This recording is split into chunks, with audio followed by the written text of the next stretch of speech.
শোনো না, আমি ঠিক করেছি এই গরমে আমরা হানিমুনে গোয়াতেই যাচ্ছি। তুমি কি বলো? আমার তো মনে হয় এই সময় গোয়া ছাড়া আর অন্য কোনো জায়গায় যাওয়াই উচিত না। আমার সব বান্ধবীরাও কিছুদিন আগে গোয়া থেকে ঘুরে এসেছে।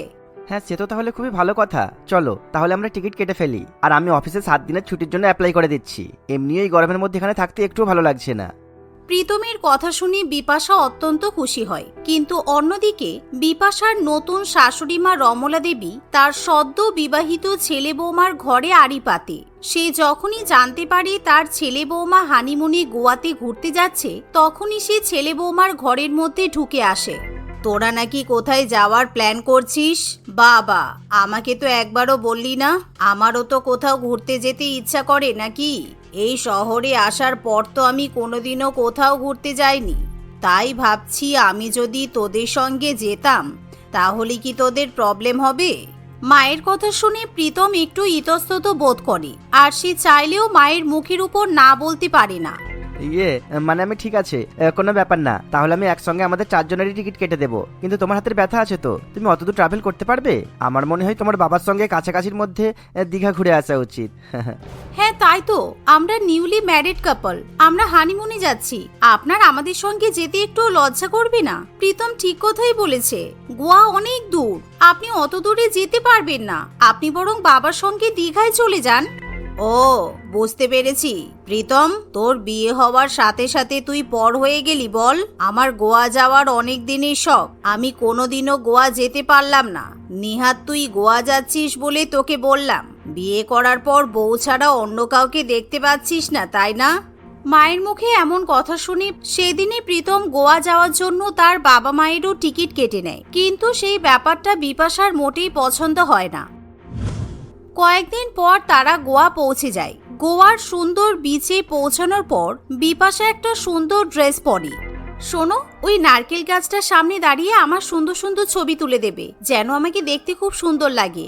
দেখো, আমার ইনস্টাগ্রামের ছবিটা যেন আমি চেঞ্জ করতে পারি। এই বলে বিপাশা ছবি তুলতে শুরু করে।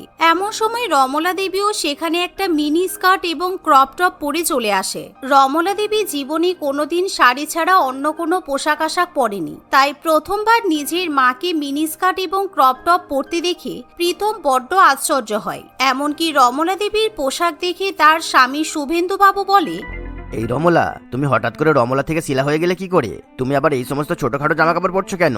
তোমাকে এই বয়সে ক্রপ টপ বা মিনি স্কার্ট পরে মানায় নাকি? তুমি কি এখনো 20 বছরের মেয়ে আছো নাকি? মরণ, বুড়োর কথা শোনো একবার। তা বয়স দেখে কি আজকাল জামা কাপড় পরতে হবে নাকি? বৌমাও তো ছোটখাটো জামা পরেছে, তাই আমার এই সমস্ত জামা কাপড় নিয়ে তোমার কিসের অসুবিধা হচ্ছে? এই প্রীতম, তুই আগে আমার দুটো ছবি তুলে দে, তারপর অন্য কাজ করিস। এই বলে রমলা দেবী ছবি তোলার জন্য পোজ দিতে শুরু করে, যার ফলে বিপাশার আর ছবি তোলা হয় না। বিপাশা তার শাশুড়ি মায়ের এরকম ব্যবহার দেখে অত্যন্ত রেগে যায়। বিপাশা যতবারই প্রীতমকে নিজের ছবি তোলার জন্য বলতে যায়, তখনই রমলা দেবী প্রীতমকে আরো বেশি করে ছবি তুলতে বলে। মায়ের ভয়ে প্রীতম চাইলেও কিছু বলতে পারে না, যার ফলে বিপাশা বড্ড বিরক্ত হয়ে ওঠে। গোয়া এলাম, ভাবলাম একটু ছবি টবি তুলবো, কিন্তু সেইগুলি আমার বালি। আমার শাশুড়ি মায়ের এই দামড়ি বয়সে ছবি তোলা শেষ হচ্ছে না। যত সব আদিক্ষেতা দেখলে গা জ্বলে যায়। এখানে শুধু শুধু দাঁড়িয়ে থেকে লাভ নেই, আমি বরঞ্চ একটু জেট স্কি করে ঘুরে আসি। এই ভেবে বিপাশা একটা জেট স্কি নিয়ে সমুদ্রে ঘুরতে বেরিয়ে পড়ে। কিন্তু রমলা দেবী যখনই তার বৌমাকে জেট স্কি চাপতে দেখে, তখন তারও জেট স্কি চাপার খুব ইচ্ছা হয়। তাই রমলা দেবীও ওরকমই একটা জেট স্কি চেপে বসে প্রীতমকে বলে, আমার ভালো ভালো ছবি তুলবি, ভিডিও করবি, আমি বাকি সকলের মতো সোশ্যাল মিডিয়াতে পোস্ট করে ফলোয়ার্স বাড়াবো। আরে রমলা, তুমি করছোটা কি? তুমি তো এই জিনিসটা চালাতেও জানো না, তুমি হুট করে সমুদ্রে এটা নিয়ে বেরিয়ে পড়লে। দেখো, বেশি দূর যাওয়ার আগে কিন্তু ফিরে এসো। কোথায় কি টিপতে কি টিপে ফেলবে, তোমাকে কে উদ্ধার করে আনবে বলো তো? শুভেন্দু বাবু অনেকবার নিষেধ করলেও রমলা দেবী কিছুই শুনতে চায় না, কিন্তু প্রীতম একেবারে হতবম্ব হয়ে যায়। অন্যদিকে রমলা দেবী কারোর কথা না শুনে জেট স্কি চালিয়ে বিপাশার পিছু ধরতে শুরু করে। এবার আমাকেও বাকি সব মেয়েদের মতো হট দেখতে লাগছে। সত্যি, গোয়া না এলে আমি তো জানতেই পারতাম না যে আমি এতটা সুন্দর। এবার শুধু বৌমা যা যা করে তাই করতে পারলে আমার কাজ মিটে যাবে। আসলে রমলা দেবী গোয়াতে বিপাশাকে নকল করার উদ্দেশ্য নিয়েই আসে, কিন্তু খুব দুঃখের বিষয় রমলা দেবীর জেট স্কিটা মাঝ সমুদ্রে গিয়ে হঠাৎ করে বন্ধ হয়ে যায়। সেটা আর কিছুতেই সে চালু করতে পারে না। এই মরেছে, এই জেট স্কিটা চলছে না কেন? হায় রে, এখন আমাকে কে বাঁচাবে? এই কে কোথায় আছো? আমাকে উদ্ধার করো, আমি এখানে থাকতে চাই না। ওরে বাবারে, আমার খুব ভয় লাগছে। আমি তো বিচ থেকে অনেকটা দূরে চলে এসেছি। এই কে কোথায় আছো? আমাকে বাঁচাও আগে। রমলা দেবী মাঝ সমুদ্র থেকে চিৎকার চেঁচেমেচি শুরু করলে সমুদ্রে থাকা কয়েকজন লোকজন একটা বোটে করে রমলা দেবীকে উদ্ধার করে নিয়ে যায়। আপনি কি অশিক্ষিত নাকি? আমি তো গিয়ে দেখছি ওই জেট স্কির স্টার্ট বাটনটাই তো আপনি অফ করে দিয়েছেন। যদি চালাতেই না পারবেন তাহলে অত দূরে যাওয়ার কি দরকার ছিল? ছি ছি ছি, কত ফরেনারদের সামনে আমার মাথাটা নিচু হয়ে গেল। সবাই মিলে রমলা দেবীকে ভীষণই বকাবকি করতে থাকে, কিন্তু রমলা দেবীর তাতে কিছু যায় আসে না, কারণ সে বিপাশাকে নকল করতে পেরে ভীষণই খুশি হয়। কিছুক্ষণ পর রমলা দেবী নিজের ইনস্টাগ্রামে ছবি পোস্ট করতে ব্যস্ত হয়ে পড়ে। দুপুরবেলা খাবার খাওয়ার সময় fish ambot tik, Goan sausage, peri peri lobster, stuff pomfret আর যা যা গোয়ার সিগনেচার ফিশ কারি আছে সমস্ত কিছু আনুন। সেই সঙ্গে কাজু ফিনি আনবেন, কিন্তু আমি এখানকার সবকিছুই একবার ট্রাই করে দেখতে চাই। বিপাশা, তুমি তো শুধু ফিশ আইটেম অর্ডার করলে, ওই সামান্য মাছ খেতে একদমই পেট ভরবে না। তার থেকে ভালো ওর সঙ্গে না হয় এক বাটি ভাত বা রুটি নিলেও তো হয়। আরে না না, ভাত খেলে আমি মোটা হয়ে যাব। এই যে ড্রেসগুলো পরে আছি, ভাত খাইনি বলেই তো আমাকে দেখতে ভালো লাগছে। আমি যদি ভাত খাই তাহলে আমাকে দেখতে ভালো লাগবে না। তাছাড়া এই সামুদ্রিক মাছগুলোতে অনেক বেশি প্রোটিন, ওমেগা 3 ভিটামিন থাকে। এই মাছগুলো খেলে আমার স্কিন আরো বেশি সুন্দর হবে, গ্লোই হবে। ও, তার মানে বৌমার সুন্দর থাকার এটাই সিক্রেট? আমাকেও সুন্দর হতে গেলে ভাত তরকারি ছেড়ে এই সমস্ত মাছ খেতে হবে, তারপর আমাকে আর পাই কে? রমলা দেবী মনে মনে এই ভেবে আবার খাওয়া দাওয়ার ক্ষেত্রেও তার বৌমাকে নকল করতে শুরু করে। আমার জন্য ওই একই সেম অর্ডার নিয়ে নিন, আমিও সব রকম ডিশ ট্রাই করতে চাই। রমলা, তোমার মাথা খারাপ হয়ে গেছে নাকি? তোমার তো সি ফুডে অ্যালার্জি আছে। তোমার জন্যই তো বাড়িতে সমুদ্রের মাছ পর্যন্ত আনি না, আর এখানে বলছো বৌমার মতো সি ফুড খাবে? না না, আপনি একটা কাজ করুন, আপনি বরং আমাদের জন্য ননভেজ থালি দিয়ে দিন। এই তুমি থামো তো, ওসব অ্যালার্জি ব্যানার্জি আমার কলকাতাতে থাকলেই হয়। এখন আমি গোয়াতে আছি, তাই আমার এখানে অ্যালার্জি হবে না। আমিও এখানকার ওরকম সল্টেড ফিশ ট্রাই করে দেখব, আমার কোনো প্রবলেম হবে না। এই জানতো, আপনি খাবারগুলো নিয়ে আসুন। রমলা দেবী এরকম ভাবে জোর করে ওই সামুদ্রিক খাবার দাবারগুলো খায়, কিন্তু যেহেতু রমলা দেবীর মাছে প্রচন্ড পরিমাণে অ্যালার্জি ছিল, তাই সেই খাবারগুলো খাওয়া মাত্রই তার চোখ মুখ ফুলে যায়, এমনকি সে মুখ খুলে কথা বলতে পর্যন্ত পারে না। ও মাই গড, আমার সাথে এসব কি হচ্ছে? আমার জিভটা এরকম হয়ে গেল কি করে? ওগো প্রীতমের বাবা, শুনছো? আমার কেমন যেন লাগছে, আমার একটুও ভালো লাগছে না। তুমি কিছু একটা করো না গো। তোমাকে দেখছি এখানে নিয়ে এসে আচ্ছাই ঝামেলা হয়েছে। তুমি তো জানো তোমার অ্যালার্জি আছে, তাও তোমার খাবার কি দরকার ছিল? এই নাও, এই ওষুধটা গেল। ভাগ্যিস অ্যালার্জির ওষুধটা সাথে করে নিয়ে এসেছিলাম, তা না হলে তো মরতে। এই বলে শুভেন্দুবাবু বিরক্ত হয়ে রমলা দেবীকে অ্যালার্জির ওষুধ খাওয়ায়, কিন্তু কিছুক্ষণ বাদেই সে আবার ফোন হাতে করে কার সঙ্গে যেন চ্যাট করতে ব্যস্ত হয়ে পড়ে, যা দেখে শুভেন্দুবাবু বড্ড অবাক হয়ে বলে, কি ব্যাপার বলো তো? তুমি এমন এমন একটা কাণ্ড ঘটাচ্ছ যাতে আমাদের হার্ট ফেল হওয়ার জোগাড়, কিন্তু তোমার নিজের শরীরের প্রতি তো কোনো ভ্রুক্ষেপই নেই। কার সঙ্গে এত ব্যস্ত? না না, ওই আর কি একটু সোশ্যাল মিডিয়া দেখছিলাম। কোনো ব্যাপার না, চলো। আমাদের তো আবার সন্ধ্যাবেলায় বিচে যেতে হবে। আসলে গোয়া এসেছি, যতই কোনো কাণ্ড হয়ে যাক না কেন, তাই বলে কি আমি একটু মজা করব না? দেখতে দেখতে সন্ধ্যা হয়ে আসে। সন্ধ্যাবেলা রমলা দেবী শুভেন্দুবাবুকে নিয়ে বিচে চলে যায়। বিপাশা এবং প্রীতমও তাদের সঙ্গে যায়। সেখানে গিয়ে তারা দেখে একটা ফায়ার প্লেস বানিয়ে টুরিস্টরা একে অপরের হাত ধরে নাচানাচি করতে ব্যস্ত, যা দেখে বিপাশাও তাদের সঙ্গে যোগ দেয়। তাই রমলা দেবীরও খুবই ইচ্ছা হয় সেও সবার সঙ্গে নাচানাচি করবে। আমি যদি এই নাচের ভিডিও একবার স্টোরিতে দিই, তাহলে মনে হয় রাতারাতি অনেক ফলোয়ার হয়ে যাবে। এই সুযোগ আমি কিছুতেই হাতছাড়া করব না। একবার গোয়াতে যখন এসেই পড়েছি, আমি সব কিছুই ট্রাই করে যাব। তাছাড়া বৌমাও তো নাচা শুরু করে দিয়েছে, বৌমাকে কপি করতে হবে। এমন সময় রমলা দেবীর হাবভাব বুঝতে পেরে শুভেন্দুবাবু তখনই নিজের স্ত্রীকে আটকানোর চেষ্টা করে। এই শোনো, আমি খুব ভালো করেই বুঝতে পারছি তুমি কি করতে যাচ্ছ। দেখো, তোমার যাওয়ার কোনো দরকার নেই। এমনিতেই তুমি যা সমস্যা সৃষ্টি করে চলেছো, আমি তোমার জন্য অতিষ্ঠ হয়ে গেলাম। তুমি চুপ করে এখানে বসে থাকো আর দেখো চুপচাপ। এই তুমি থামো তো, কিছু হবে না। এই নাও, তুমি আমার একটা ভিডিও করো। বৌমাও তো গেছে, আমি গেলে কি হবে? এই বলে রমলা দেবী শুভেন্দুবাবুর হাতে একটা ফোন ধরিয়ে দিয়ে সবার সঙ্গে নাচতে চলে যায়। রমলা দেবী তার বৌমার হাত ধরে জোরে জোরে ঘুরিয়ে ঘুরিয়ে নাচানাচি করতে শুরু করে। আর যেহেতু রমলা দেবী একটু মোটা প্রকৃতির ছিল, তাই বিপাশার হাত ধরে এভাবে জোরে জোরে ঘোরালে হঠাৎই বিপাশা টাল সামলাতে পারে না। আহ মা, আপনি কি করছেন? এত জোরে জোরে নাচছেন কেন? বাকিরা দেখছেন না কিভাবে আস্তে আস্তে নাচছে? আপনাকে দেখে মনে হচ্ছে একটা দানব আগুনের সামনে লাফালাফি করছে। রমলা দেবী বিপাশার কোনো কথাই কান দেয় না। সে বিপাশাকে জড়িয়ে এমন একটা টান দেয় যে বেচারি বিপাশা নিজের ব্যালেন্স সামলাতে না পেরে আগুনের মধ্যে গিয়ে পড়ে, যা দেখে সবাই খুবই ভয় পেয়ে যায়। তবে বিপাশার বেশি কিছু না হলেও তার চুলটা কিছুটা পুড়ে যায়। মা, তোমার কি কোনো আক্কেল জ্ঞান নেই? তুমি একটু বেশি বাড়াবাড়ি করে ফেলছো না? এভাবে প্রীতম তার মাকে খুবই বকাবকি করে। অন্যদিকে বিপাশাও খুবই কান্নাকাটি করতে থাকে, যা দেখে রমলা দেবী নিজের ভুল বুঝতে পারে। বৌমা, তুমি আমাকে ক্ষমা করে দাও। আমি ইচ্ছা করে একদমই এই কাজ করিনি। আসলে আমি ভাবতে পারিনি যে তুমি আগুনের সামনে পড়ে যাবে। আসলে আমি ভেবেছিলাম তোমাকে নকল করলে আমারও তোমার মতো ফ্যান ফলোয়ার্স হয়ে যাবে, আমিও তোমার মতো সুন্দর হয়ে যাব। কিন্তু আমি একদমই আশা করিনি যে তোমার এরকম অবস্থা হবে। থাক, আপনাকে আর ন্যাকা কান্না করতে হবে না। একেই তো আমার হানিমুনটা নষ্ট করে দিলেন, আবার এখন ন্যাকা কান্নাকাটি করে সিম্প্যাথি নিতে চাইছেন। শোনো প্রীতম, তুমি যদি আমার সঙ্গে সংসার করতে চাও তাহলে তুমি আজকে ব্যাঙ্গালোর শিফট হওয়ার ব্যবস্থা করো। তোমার মায়ের মতিগতি আমার মোটেই ভালো লাগছে না। আর একটু হলে আমার অনেক বড় ক্ষতি হয়ে যেতে পারতো। আমি তো আগুনে পড়ে মারা যেতে পারতাম। এভাবে বিপাশা কিছুতেই তার শাশুড়ি মাকে ক্ষমা করতে চায় না। প্রীতমও তার মায়ের প্রতি খুবই রেগে থাকে। তাই বাড়ি ফিরেই প্রীতম ব্যাঙ্গালোরে শিফট হয়ে যাওয়ার সিদ্ধান্ত নেয়, যার ফলে রমলা দেবী মনে মনে নিজের ভুলের জন্য খুবই অনুশোচনা করতে থাকে।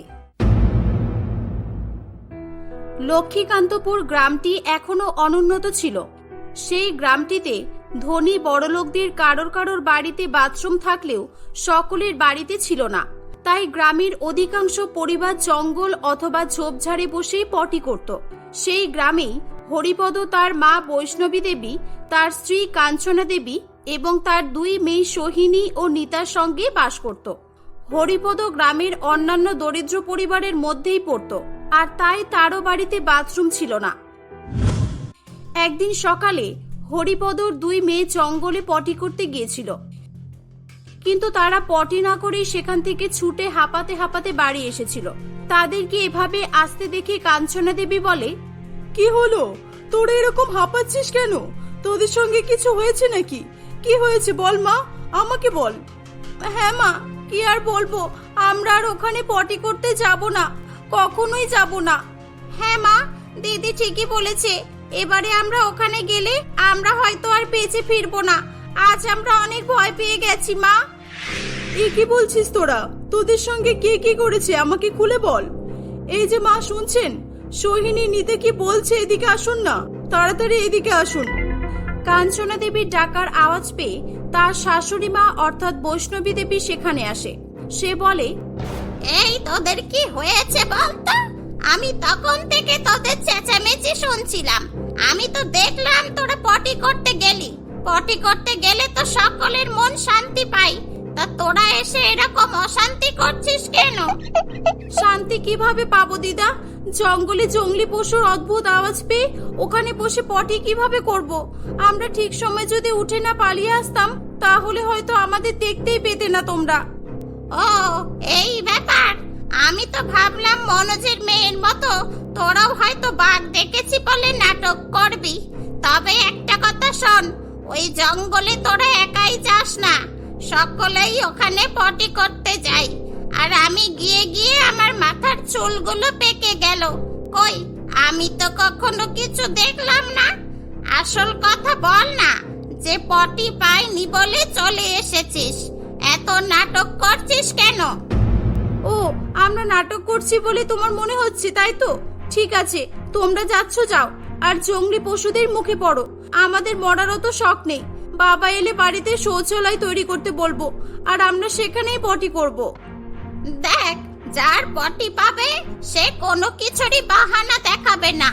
আর যদি এই বাড়িতে শৌচালয়ের কথা ভাবিস তাহলে তুই ভুল করছিস। কারণ আমি বেঁচে থাকতে এটা কখনোই হবে না। এই বলে রাগ দেখিয়ে বৈষ্ণবী দেবী সেখান থেকে চলে যায়। সোহিনী তার মাকে বলে, মা, ও মা, তুমি অন্তত একটু বোঝার চেষ্টা করো। আমরা সত্যি বলছি, বন্য পশুর কথা না হয় ছেড়েই দিলাম, কিন্তু মেয়েরা বাইরে পটি করতে যাবে, তাও সবার সামনে, এটা শুনতে খারাপ লাগে না বলো? তুমিই বলো। হ্যাঁ মা, আমরা মেয়েরা যখনই মাঠে পটি করতে যাই, গ্রামের কিছু অসভ্য ছেলে আমাদেরকে উল্টোপাল্টা কথা বলে, আমাদেরকে দেখে হাসাহাসি করে। হ্যাঁ রে মা, আমি তোদের কথা বুঝতে পারছি। আমাদের সবার সঙ্গে একই ঘটনাই ঘটে, কিন্তু কি করব বল? আমি যেই থেকে এই বাড়িতে এসেছি সেই থেকে এভাবেই পটি করতে যাই। আর তোর বাবাকে বলে বলে আমার মুখ ব্যথা হয়ে গেছে। ওকে বললেই শুধু টাকা পয়সার দোহাই দেখাবে। আর তোর দিদা তো পুরানো যুগের চিন্তা ভাবনা নিয়েই পড়ে আছে। ঠিক আছে, তোমরা তোমাদের মতোই থাকো, তবে একটা কথা শুনে রাখো, আমি আজকের পর থেকে শৌচালয় ছাড়া পটি করবই না। তাতে পেট ফুলে মরে যেতে হয় তাও মরবো। সোহিনী এভাবে বললে নিতাও তার কথায় সহমত প্রকাশ করে। এদিকে বৈষ্ণবী দেবীর তাদের কথা ঠিক বলে মনে হলেও তার কিছু করার ছিল না। এভাবেই সেদিনটা কেটে যায়। সোহিনী ও নিতা যেমন তেমন কষ্ট করে সেদিনটা তাদের পটি আটকে রাখে। পরের দিন, এই নিতা, আমার খুব জোরে পটি পেয়েছে। এখন যদি পটি না করি তাহলে হয়তো আমি পটি আটকে রাখতে না পেরে মারাই যাব। হ্যাঁ দিদি, আমারও পেয়েছে, কিন্তু কালকের ঘটনার পর জঙ্গলে যেতে আমার খুব ভয় করছে। চল না মাকে ব্যাপারটা বলি, হয়তো মা কোনো উপায় বের করবে। এই ভেবে তারা দুই বোনে কাঞ্চনা দেবীর কাছে আসে। তাদের কষ্টের কথা জানালে তার মাও মনে মনে দুঃখ পায়। হে উপরওয়ালা, এই কোন ঝামেলায় ফেললে আমাকে? এদের কষ্ট দেখে নিচেও থাকতে পারছি না আমি বরং এক কাজ করি, এদেরকে ওই পাশের বাড়ির বিমলের কাছে নিয়ে যাই। কদিন আগেই দেখলাম ওরা নতুন শৌচালয় করেছে। হ্যাঁ মা, তোরা আমার সঙ্গে আয়, আমি কিছু একটা ব্যবস্থা করছি। এই বলে কাঞ্চনা তাদের দুজনকে নিয়ে পাশের বাড়ির বিমলার কাছে নিয়ে যায়। দিদি দেখুন না, আজকে আমি আপনার কাছে একটা অনুরোধ করতে এসেছি, দয়া করে না বলবেন না। আমার মেয়ে দুটো খুবই কষ্ট পাচ্ছে। আরে আরে, আপনার মেয়ে কষ্ট পাচ্ছে তাতে আমি কি করব? আমি কি ডাক্তার নাকি? আপনি ওদেরকে ডাক্তারের কাছে নিয়ে যান। না দিদি, এটা ডাক্তারের কাজ নয়, আসলে ওদের খুব জোরে পটি পেয়েছে। আর আমি ভাবছি কি, আপনি যদি আপনার শৌচালয়ে ওদেরকে পটি করতে দেন। ও, দারুণ মজা। বলুন, খাবেন আপনার বাড়িতে আর পটি করবেন আমার বাড়িতে। তা আপনি কি ভেবেছেন আমার এই শৌচালয়টি কি সরকারি যে যাকে তাকে এখানে পটি করতে দেব? দিদি, আপনি দয়া করে আমার মেয়েদেরকে আজকের দিনটা করতে দিন, এরপরে আমি আর কোনোদিনও আপনার কাছে আসবো না। হ্যাঁ হ্যাঁ, এসেই যখন পড়েছেন তখন যেতেই বলুন, না হলে কোথায় এখানেই দাঁড়িয়ে পটি করে ফেলবে। তবে একটা কথা, আজকের পর থেকে এরকম আবদার নিয়ে আর কখনোই আসবেন না। বিমলার কথা শুনে কাঞ্চনার খারাপ লাগলেও তার কিছু করার ছিল না, কারণ জোরে পটি লাগার কারণে তার মেয়েদের মুখ তখন দেখার মতো ছিল না। তারা দুই বোনে সেদিন সেখানে পটি করে। পরের দিন, সোহিনী, নিতা, এই নে ধর, লোটা ধর, আর আমার সঙ্গে চল। আমি জঙ্গলে পটি করতে যাচ্ছি, আমার সঙ্গে আয়, তাহলে তোদের কোনো ভয় লাগবে না। আর এখন অনেক সকাল, তাই কেউ দেখতেও পাবে না। না মা, আমরা জঙ্গলে পটি করতে যাব না, আমরা শৌচালয়েই পটি করব। শুধু সকালে কেন, কোনো সময়ই যাব না। যাবি না? তোদের যেতেও হবে না। তবে একটা কথা শুনে রাখ, আজ তোদের জন্য আমি লোকের বাড়িতে গিয়ে অনুরোধ করতে পারবো না। তাহলে করতে হবে না, বাবাকে বলে বাড়িতেই শৌচালয় তৈরি করো, তাহলেই তো সমস্যা শেষ হয়ে যায়। না, আমি বলতে পারবো না, আর বললেও আমার কথা শুনবে না। এখন তোরা বল দেখি, যদি তোদের কথা শোনে। তারা কথাবার্তা বলছিল, ঠিক তখনই সেখানে হরিপদ ও বৈষ্ণবী দেবী আসে। হরিপদ বলে, এই তোদের কি হয়েছে রে? আমি কদিন ধরেই সকালে উঠে দেখছি তোদের মধ্যে শুধু ঝগড়া ঝামেলা চলছে। কি ব্যাপার বলতো? কেন, তুই জানিস না তোর মেয়েদের আধুনিকতার ভূত ধরেছে? ওদের পটি করতে গেলেও এখন মার্বেল দেওয়া শৌচালয় লাগবে। তুই সিনেমায় দেখিসনি নায়ক নায়িকারা যেমন শৌচালয় ব্যবহার করে, তোর মেয়েরা সেটাই চাইছে, বুঝেছিস? না ঠাম্মা, তুমি ভুল বলছো। আমরা একবারও বলিনি যে আমাদের মার্বেল দেওয়া শৌচালয় করে দিতে হবে। শুধু বলেছি বাড়িতে শৌচালয় তৈরি করতে। আর সেটা শুধু আমরা দুই বোনে নয়, সবাইকেই ব্যবহার করতে বলছি। কিন্তু কেন? আমাদের বাড়িতে শৌচালয়ের কি দরকার আছে? দিনে একবার পটি করবি, জঙ্গলে গেলেই তো কাজ মিটে যায়। আর এতদিন তো সেটাই হয়ে এসেছে। এখন আমি শুধু শুধু শৌচালয় তৈরি করতে গিয়ে টাকা পয়সা খরচ করতে যাব কেন? হ্যাঁ বাবা, তুই ঠিকই বলেছিস। আমাদের ফালতু টাকা খরচ করার মতো টাকা নেই। এখন যার অসুবিধা হবে সে তার রাস্তা খুঁজে নেবে। এভাবে আরো কয়েকদিন কেটে যায়। সকলেরই একই মত দেখে সোহিনী ও নিতা বাড়িতে শৌচালয় তৈরি করার আশা একেবারে ছেড়েই দিয়েছিল। কিন্তু একদিন তার বাবা অর্থাৎ হরিপদ বাবুর মুখের কথা শুনে তারা একটু আশ্বাস পায়। সেদিন শুনছো মা, কি হয়েছে আজ? বাবুলের 10 বছরের মেয়েকে বন্য পশুতে তাড়া করেছে। শুনলাম ও নাকি জঙ্গলে পটি করতে গিয়েছিল, আর তখনই ওর ওপর বন্য পশুর আক্রমণ হয়। আর দৌড়ে পালাতে গিয়ে ওর একটা পাও ভেঙে গেছে। কিন্তু কিসে তাড়া করেছিল সেটাই পরিষ্কার করে বলতে পারছে না। ও, তাহলেই হয়েছে। ওর মেয়েও তোর মেয়েদের মতো ভয় পেয়েছে। ওসব পশু টশু কিছুই না। পশুরা মানুষকে দেখে ভয়ে পালায়। এগুলো সবই মনের ভুল। আমি এতদিন যাচ্ছি, কই কখনো কিছু দেখতে পাইনি তো। আর এই দেখ, আমি লোটা নিয়েই বের হয়েছি। জঙ্গলে খোলা জায়গায় পটি করে যা আরাম না। যারা জঙ্গলে যায় তারাই বোঝে।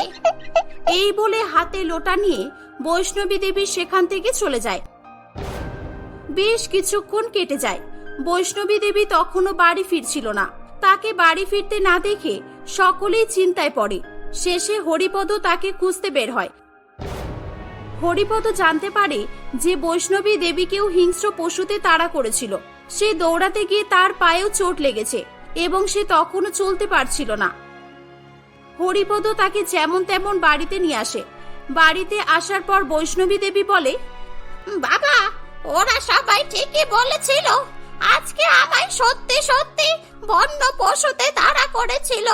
ঠিক সময়ে না দৌড়ালে হয়তো আমাকে মেরেই ফেলতো। তুমি ভয় পেও না মা, এবারে তোমার যখন পটি লাগবে আমি তোমার সঙ্গে যাব, আর গিয়ে বন্য পশুকে মারবো। তাহলেই তো সমস্যার সমাধান হয়ে যাবে। না বাবা, আর প্রয়োজন হবে না। এই নে, আমার কাছে কিছু টাকা আছে। এই টাকা দিয়ে তুই বাড়িতে একটা শৌচালয় তৈরি কর, আর আমরা সবাই ওখানে পটি করব। তাহলে আমাদের আর ভয় থাকবে না, কেউ দেখে ফেলার লজ্জাও লাগবে না। আমি এতদিন বনে পটি করতে গিয়ে অনেকবারই লজ্জায় পড়েছি, কিন্তু কাউকে কিছু বলতে পারিনি। বৈষ্ণবী দেবী সেদিন এভাবে বললে হরিপদ ব্যাপারটি বুঝতে পারে। সেও বাড়িতে শৌচালয় তৈরি করার সিদ্ধান্ত নেয়। সেই টাকাটি দিয়ে হরিপদ একটি শৌচালয় তৈরি করে।